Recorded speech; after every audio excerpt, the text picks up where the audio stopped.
I want to now talk to you about China's social credit system. It might seem random, but I love this story. Okay. You've heard about it, right? And I'm going to play you a video from the Convo Couch interviewing Brian Berletic because he gave a great explanation just a couple minutes. And then I'm going to read from a Business Insider article about this topic because surveillance is on the minds of everyone right now, right? Look at these Pentagon leaked documents. You had the United States spying on South Korea, spying on Ukraine, doing what we already knew they were doing. We already knew that the collective West, especially the United States, spies on everybody. It spies on citizens. It represses and suppresses citizens, right? You remember Julian Assange is imprisoned for, basically just releasing information on war crimes as well as surveillance. Edward Snowden, right? He's still in Russia. He has asylum there for leaking, right? Giving information to the public that they need to know about how the United States basically takes stock in documents and takes information, personal, private information from everybody to surveil them.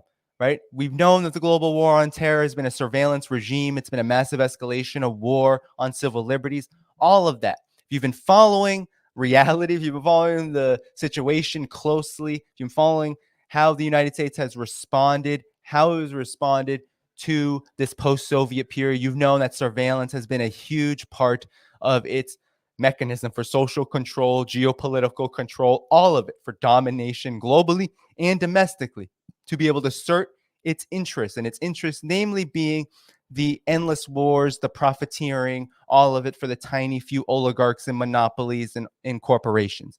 That's what we've seen. That's what we've had. And in this time, we've also had a lot of sensationalistic stories, sensational stories about China, right? From the Great Firewall, internet censorship, China is censoring, China is so bad. Look at TikTok, right? TikTok is taking your secrets. TikTok is taking your information, your data. It's putting filtered glasses over you and taking your eyes and facial recognition and all of this, right? All of it has been, oh, China is just, it's spying on you. It's looking at you. It's under your bed, right? You've had this massive Red Scare, McCarthyist resurgence, right? Leading to the secret police stations and U.S. citizens, Chinese American citizens being arrested based on just absolute garbage, malarkey, to use Joe Biden's term, right? Just absolute garbage, McCarthyism, anti-China fear-mongering. You also have Omali Yeshitela being arrested with several other members of the African People's Socialist Party based on Russia baiting and McCarthyism on Russia, right? The suppression of free speech, the suppression of civil liberties, the destruction of civil liberties in the United States has been a huge part of the U.S. surveillance regime over the last several decades. Well, now we are often told that China has a much worse situation. The social credit system, it's taking all sorts of information and judging you socially and preventing Chinese citizens from being able to do certain things because of its credit score, its social credit score. Well, this social credit system, this it doesn't actually exist, okay? It doesn't actually exist. So I want to play you what Brian Berletic had to say about this on the Convo Couch. And the Convo Couch is a great friend of this show, okay? Fiorella Isabel, Craig Jardula. Make sure you follow them, okay, on the Convo Couch. We don't agree on everything. I don't think we've ever agreed on everything, but we are certainly friends.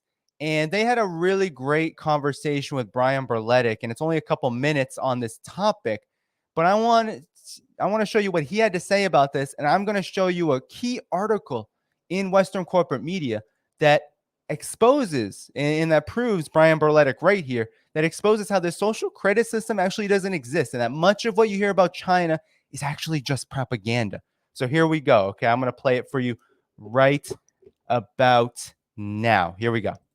So there is this ongoing, I don't know if you've noticed, ongoing debate in independent media between people who look at Russia and China as equally as imperialists, as just as corrupt. Everybody's in on this global agenda, this WEF agenda, that, that we're all just going to go into CBDCs. Russia is pushing this. China is authoritarian. They have a credit system. I saw you alluding to that on Twitter, a social credit system, right? But is there, in your opinion, actual opposition to this sort of one world government that a lot of people have understandably been paying attention to? But in my opinion, I just feel like it's overstating and it's dismissing, it's reductionist. I feel like it's dismissing a lot of the dynamics within these governments. Do you think there is opposition from the major economies of Russia and China? I mean, and that's a good question too, because that is a debate. There's a lot, especially on the right-leaning side, but in a lot of the left-leaning side. This is why it is hard to use these terms, because a lot of people who lean in any which direction, right? If you don't have just a simple grasp of the facts, if you don't understand China at all, you're not really going to understand this propaganda, and you're going to fall for it because it's everywhere. And everyone from the farthest left to the farthest right, have embraced anti-China propaganda. And the social credit system is a huge one, but also this idea that Russia and China are just pawns of the West, especially China, that China is just a pawn of the West. You hear people like Matt Stoller say it, right? China is just in league with Wall Street and all of this nonsense, without actually getting into and understanding the dynamics of what's happening in China, but also the broader way that China does business and politics abroad, and how it is actually much different from the way the United States and collective West does things. It is reductionist, as Fiorella said. And here's what Brian Berletic has to say, and he's going to talk about the social credit system. Well, talking about the social credit system in China, I was mentioning it because I did a video looking into these claims that they have this system, and they don't. They don't even have this system. And it's something that even the Western media making up these stories about them having it, they admit it, buried deep in their articles. They admit that, no, it's actually like just some companies have it, and it's just in regards to certain reward programs or something like that, or you're on a train and you're smoking and it's a no smoking train, you'll get kicked off, and they just use this system when you're riding on the train, just for riding on the train, to keep track of people who've been kicked off. And if they were doing things like this in the West, you wouldn't have this devolving social cohesion and rampant violence that we see taking over the West. When I look at just the West alone and this agenda, and there definitely is agendas. They have papers that they write about doing these things. The problem is, even in the West, there are competing interests, competing circles of special interests that want to do one thing versus the other. They want power, they want money. Even in a small group, even in our own personal interactions, we know how human nature is. And when you look at this on a global scale, it's really impossible. It runs contra to human nature for people to, for what reason would Russia or China have to subordinate themselves to this type of global system? It makes no sense. They have the resources, the human resources, the money, the natural resources to create their own systems in the way that they want. So I also want to add on to that this includes internally for Russia and China. So when you hear people say Russia and China are just as suppressive, Russia and China, right? China especially, let's focus on China. When you're China as a social credit system and it's trying to suppress the freedoms of Chinese people for, no reason at all, it just wants control. When you hear something like that, always be suspicious, because if you think about how the United States does things, if you think about projection, right? Think about how the United States does things. There are very key reasons why the U.S. suppresses civil liberties, why it suppresses free speech, why it attacks journalists that tell the truth, that leak public information that should be public, that is secret, right? There's very specific reason. That is because it hurts the legitimacy of their government, and it hurts the legitimacy of the interests from which that government represents, meaning the corporations, the banks, the militarists, the neocons, right? Suppressing free speech helps them. How does a social credit system help the Chinese government? How does it do it? Does it help it profit? Is it profiting off of such a thing? It's a quite complex system to create in order to profit from, right? And where China's the biggest economic players inside of China are actually not private corporations, although they have a huge market share in China, but most of them are small businesses. The biggest institutions in China are state-owned institutions. they're not really going to be profiting from a social credit system. So you have to understand that this is just pure propaganda. And to think that Russia and China have to follow the US way of life, they have to follow the way the collective West does things, is not just projection, but it is the most crassest form of degradation, racism, and an attempt to reinforce another kind of humiliation onto China and Russia. That's really what it's about. It's about demeaning them. It's about showing that they, in fact, cannot do any better. And not only can they not do better, but they'll do it in a meaningless way. There will be no meaning to this. It's just that they are robotic, non-autonomous entities, not humans, and their government absolutely has no interest in protecting the interests of the Chinese people, and the same can go for Russia, etc. Benefit themselves without having to share with the World Economic Forum or some other organization or circle of special interest from the West. And the West uses these types of forums to enhance and impose their hegemony around the globe. But in reality, at the end of the day, it's just corruption. And many nations are opposed to this. Many nations want nothing to do with this. They may take certain aspects that you see talked about at, say, the World Economic Forum, things like a digital currency.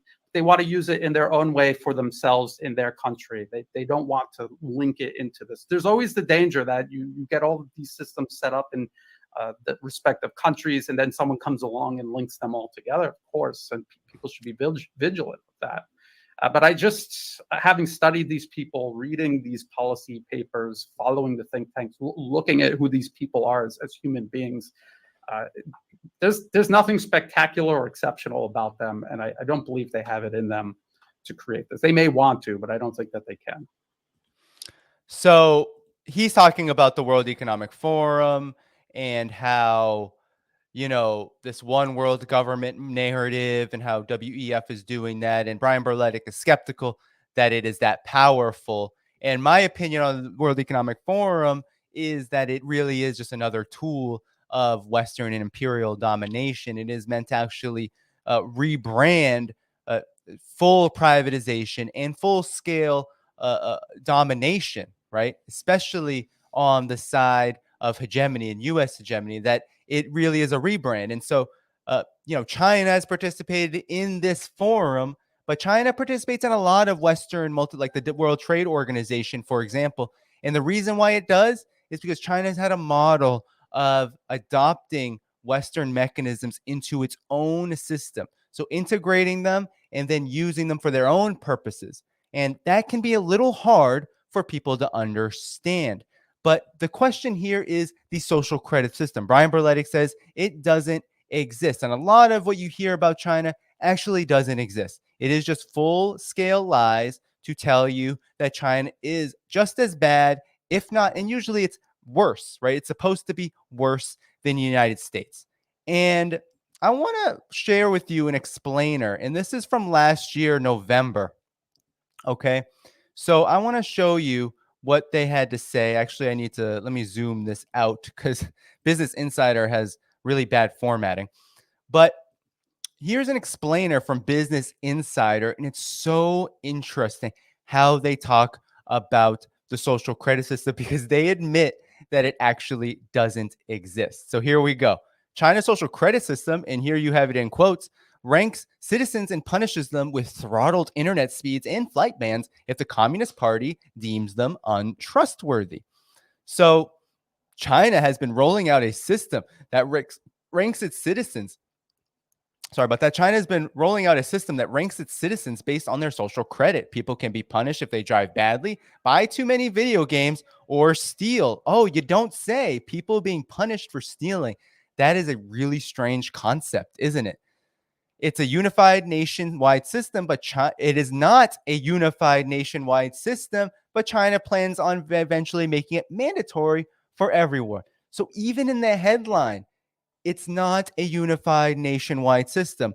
So essentially, it doesn't exist, but it gets worse than that. So here we go. The Chinese Communist Party has been constructing a moral ranking system for years that will monitor the behavior of its enormous population and rank them all based on their social credit, quote unquote. The social credit system, quote unquote, first announced in 2014, is an important component of the socialist market economy system and the social governance system, and aims to reinforce the idea that keeping trust is glorious and breaking trust is disgraceful, according to a 2015 government document. The rankings are decided by China's economic planning team, the National Development Bank and Reform Commission, the People's Bank of China, and the Chinese court system. The system can be used for individual people, but also for companies and government organizations. The private sector, including the burgeoning tech world in China, has their own non-governmental scoring systems that they implement, Wired reported. So they're using another media, a Western media site, but they're basically saying that there's nothing that's been rolled out in a unified sense, and that it is a system that can be used for individual people, but also for companies and organizations. So essentially, it's not about repressing civil liberties. It's about companies and organizations as well, keeping them in check.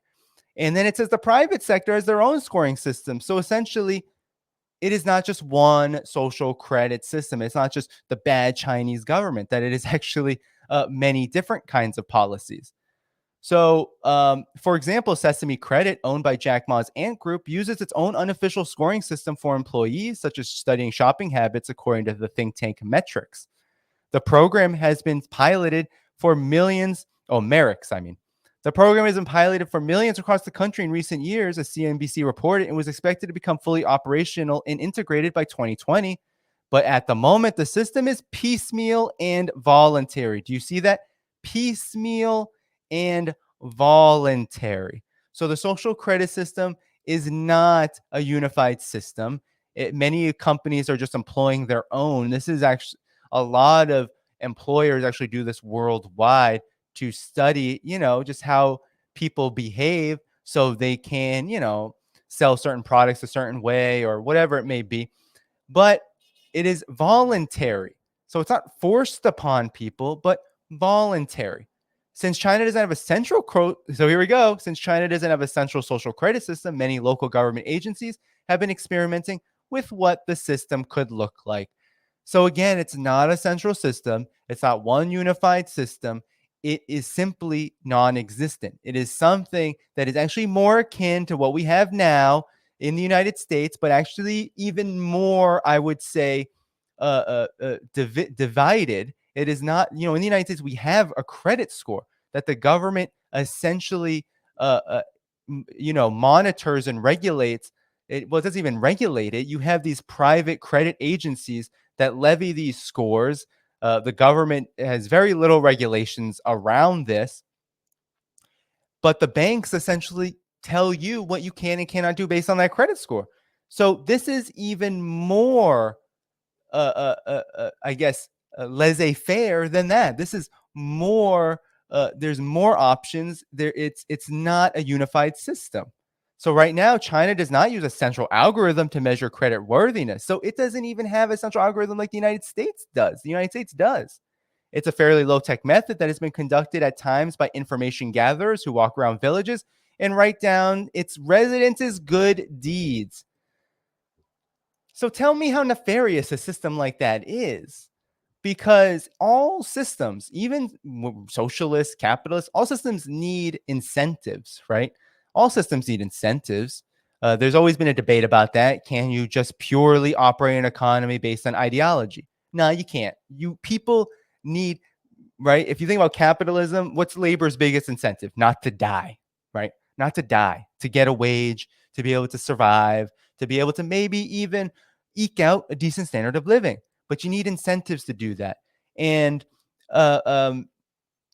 this sounds like China's very low-tech method to try to develop incentives for people to behave a certain way. And that just sounds like standard law, rule of law, right? You always hear rule of law. Well, this just sounds like China implementing its own kind of rule of law. If you behave in a way that's socially acceptable, that takes into account people's interests around you, that's not antisocial in nature, you're not breaking laws, you're not cheating or stealing, then you'll be rewarded. Does that sound nefarious? Does that sound like they're spying on you? Well, it sounds like your local village committee leader is the one in China to be doing these things in the main. But the plan for the social credit system is to eventually be mandatory and unified across the nation, with each person given their unique code used in their set used to measure their social credit score in real time per wired. So they don't have a primary source here. They're just saying it's eventually going to happen. In fact, the national credit system is currently being proposed. Chinese State Council released a draft law in mid-November on the establishment of a social credit system, the first time China has tried to put its experiment into a legal framework by dividing what China constitutes as untrustworthy behavior, as seen by documents at the MIT Tech Review. The draft law was developed to implement the spirit of the General Secretary Xi Jinping's important instructions on improving the legal system and the credit system.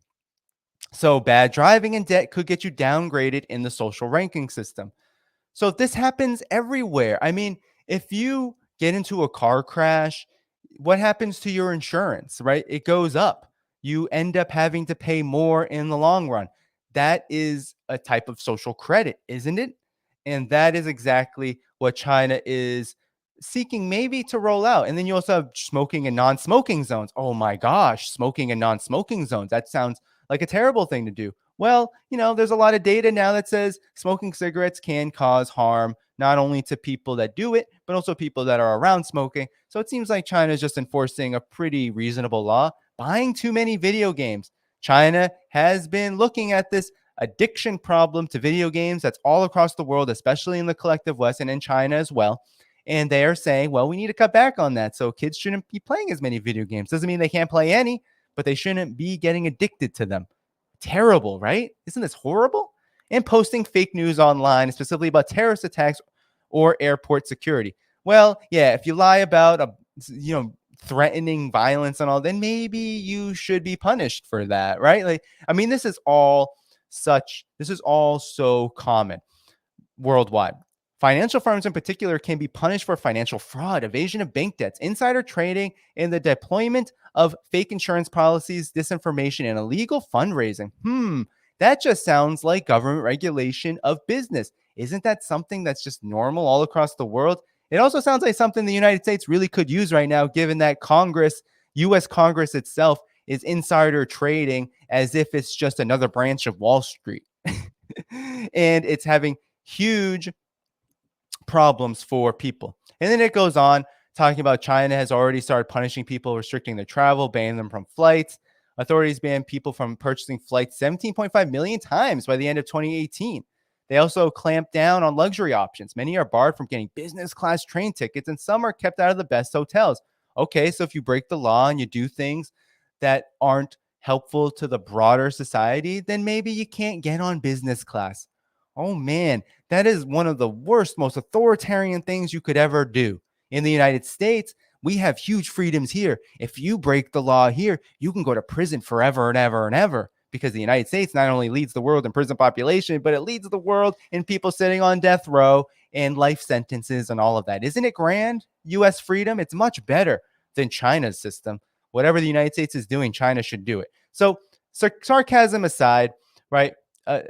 This shows, and it goes on and on and on, but we don't need to read the huge point here is that Brian Berletic said China's social credit system doesn't exist. Then Business Insider, an article that was written last year, said the social credit system doesn't exist.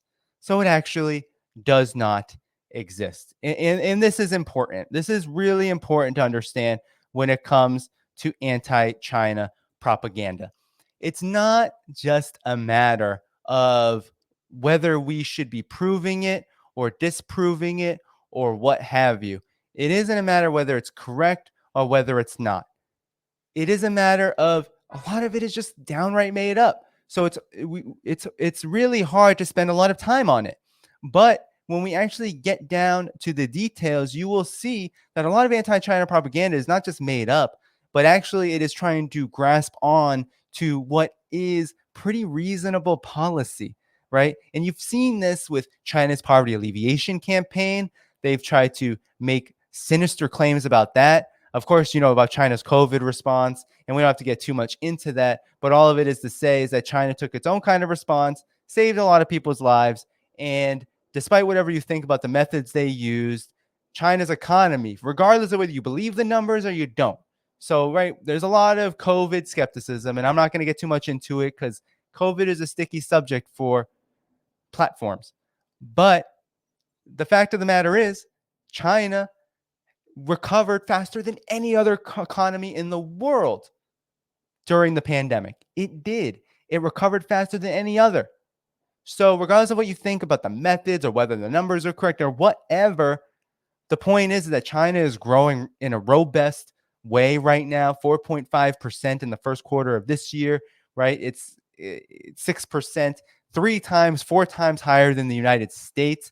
China is doing quite all right, and its economy was posting positive growth from April 2020 onward, when every other economy was in the red, including the United States. It dropped, I think, negative 33%, like by a third, contracted by a third during the first period of the global pandemic. So all of this is to say is that the United States turns everything and anything that China does into lies, and it then uses straight up lies to distort what is a pretty reasonable reality. And why does it do this?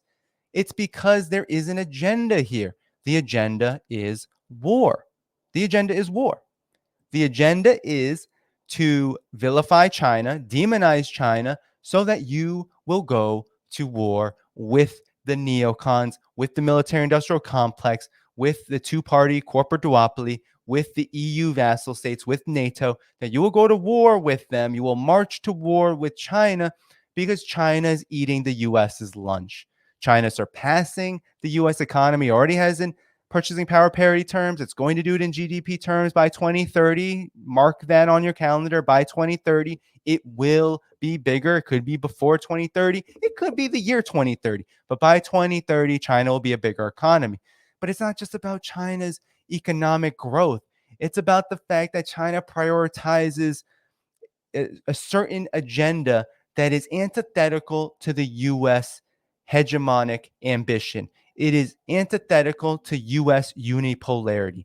China's model, China's economic and political system sets forth not to dominate others, not to destroy others, not to wage endless war, and not to suppress and destroy the lives of its own people. Because that is what you often hear. Oh, the Communist Party of China, the CCP, and it's the Chinese Communist Party to them. It is nefarious. It is destroying human rights in China. Everything is terrible in China. Well, actually, that's not true. Because if you compare China 1949, China 1978 to China 2023, you will see massive changes, and all of them are for the better.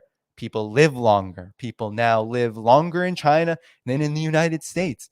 People ride things like high-speed rail, which the United States doesn't even possess, while China possesses more high-speed rail than any other country in the world, and it's not even close. I think it's somewhere between 35 to 40,000 kilometers at this point of high-speed rail.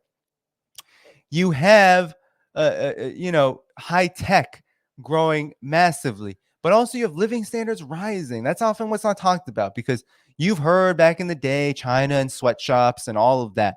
But now China's wages have been rising, and they were rising even during that period, but things have even accelerated to the point where you have real wage growth of somewhere between 5 to 10% for all workers every single year. That is not something you can say about the United States. And this is why China is such a threat. It's the threat of a good example. And that good example is being shared around the world. It's not being exported. China is not saying, hey, countries in Africa, hey, Algeria, hey, Ghana, hey, Zimbabwe. It's not going to South Africa. It's not going to Brazil or Venezuela or anywhere else. It's not going to Indonesia or anywhere, the Philippines, and saying, hey, do what we do or else. No. It's not saying do what we say or else like the United States does. No. What China is doing is saying, hey, do you want to join our multilateral partnerships? Do you want to join the Belt and Road Initiative? Because we can build roads and bridges, and you have a lot of natural resources that are good for our industries. So maybe if we get together and we can help you build your infrastructure, you can also grow too. And your precious metals, your precious oil, your precious natural resources will be put to good use.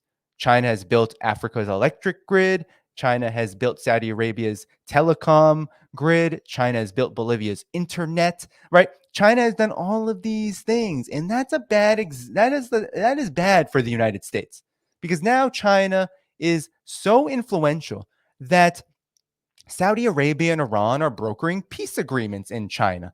You have Saudi Arabia and Yemen brokering a peace deal after Saudi Arabia travels to China to broker that peace agreement with Iran. You have major diplomatic developments occurring because of China's influence. And you have major developments like BRICS occurring because China's yuan is very stable, very reliable, and countries can count on the Chinese economy not just to grow and to be stable, but also to offer what other countries may need in order to develop their own kind of stability and prosperity. That is why China is such a threat. That is why China is on the national security strategy of the United States, why it's a target of US neocon foreign policy. That is why China is at the top of the hit list. And that is why China has to be vilified. That is why social credit systems have to be made up about China in order to assert US hegemony. That is why.